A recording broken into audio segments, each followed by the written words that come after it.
ہمارے ساتھ ہی نا دو چار گھر چھوڑ کے ایک یہودی مسلمان ہوا تو اس کے رشتہ داروں نے رشتے توڑ دیے، ناطے توڑ دیے، سارا خاندان مسلمان ہو گیا، لوگوں نے ملنا گلنا چھوڑ دیا۔ فرماتے ہیں کہ اس کی بیوی فوت ہو گئی، تو میں نے حضرت فاطمہ کو خبر دی، تو پہلی خبر سنتے ہی خاتون جنت فرمانے لگی اس سے تو اس کے رشتہ داروں نے ناطا ہی توڑ دیا ہے۔ فضا جب پتہ کر کے کوئی غسل دینے والا ہے، اسے پتہ کر کوئی کفن دینے والا ہے، کہتے میں واپس آئی، میں نے کہا اماں جی کوئی بھی نہیں، اس کا شوہر تو پریشان بیٹھا ہے۔ کہنے لگی لا چادر پھر تو اور میں چلتی ہوں۔ میں نے کہا اماں جی آپ چلیں گی؟ فرمایا میں کیوں نہیں چلوں گی، میرے رسول اللہ کی امت ہے، یہ میرے کی امت ہے، میں چلوں گی۔ یہ مزاج، یہ شوق، یہ درد، یہ انداز۔ ایک بی بی آئی مسئلہ پوچھنے، اس نے کہا اماں جی 40 اونٹ ہے تو اللہ کے رستے میں کتنے دوں؟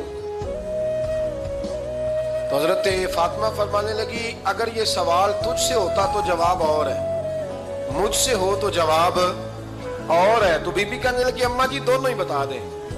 تو اماں فرمانے لگی اگر 40 اونٹ تیرے پاس ہو تو تو نے اس میں سے ایک دینا ہے، اور اگر 40 فاطمہ کے ہو تو فاطمہ نے سارے ہی اللہ کے رستے میں دینے ہیں۔ تیرے لیے حکم اور ہے اور میرے لیے بات اور ہے۔ تیرے پاس ہو تو 40 میں سے ایک دے دے، اور میرے پاس ہو تو میں 40 کے۔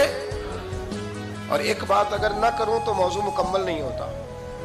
میرے نبی کریم علیہ السلام نے ایک دن صحابہ سے پوچھا بتاؤ بہترین عورت کون سی ہوتی ہے؟ کون ہوتی ہے؟ آکسفورڈ کی پڑھی ہوئی جی، پنجاب یونیورسٹی جس نے ایم فل کا مقالہ لکھا ہو، پی ایچ ڈی ہو جس نے پی ایچ ڈی کی ہو نمل یونیورسٹی سے، ایک کراچی یونیورسٹی کی ڈگری ہولڈر ہو، کہ باہر سے ایم بی بی ایس کر کے آئی ہو، کون افضل ہوتی؟ کہ یا جو اچھی گفتگو کرے، نماز پڑھے، عبادت کرے، وہ افضل؟ کوئی تو ایسی وجہ ہوگی نا۔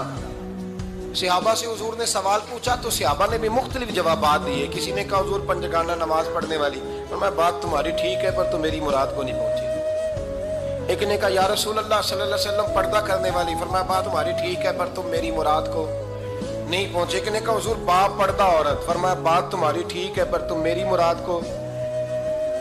حضرت علی کہتے ہیں بیٹھا میں بھی تھا بیچ، لیکن میں بھی مراد کو سمجھ نہیں پا رہا تھا، حالانکہ شہر علم کے دروازے کا نام مولا علی۔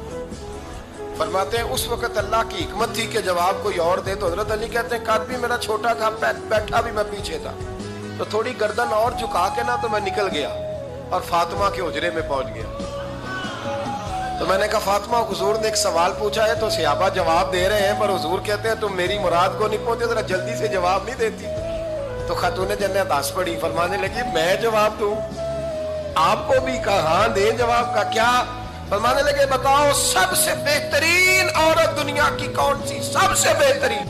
تو جناب فاطمہ کہنے لگی سادہ سا جواب تھا، آپ لوگوں کو آیا کیوں نہیں؟ کہا چلو بتاؤ۔ جناب فاطمہ فرمانے لگی دنیا کی سب سے بہترین بیوی وہ ہے جس کو نہ کبھی غیر محرم نے دیکھا ہو، اور اگلے لفظوں پہ غور کرنا، نہ کبھی غیر محرم نے اسے دیکھا ہو اور نہ اس بی بی نے کبھی کو غیر محرم دیکھا ہو۔ یہ کوئی پردہ نہیں کہ بی بی کہتی ہے جناب میں تو چہرہ ڈھام کے نکلی تھی، باقی میں دکاندار سب سے بات چیت کر آئی، سب کے چہرے دیکھ آئی۔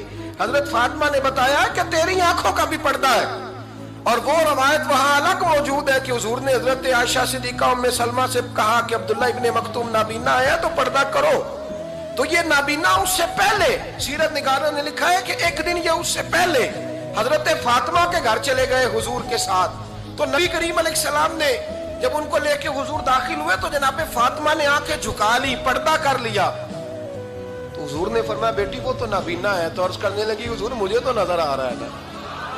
یعنی حضور نے جو ازواج کو کہا وہ بات کی، جناب فاطمہ کا جو انداز ہے وہ نرالا ہے۔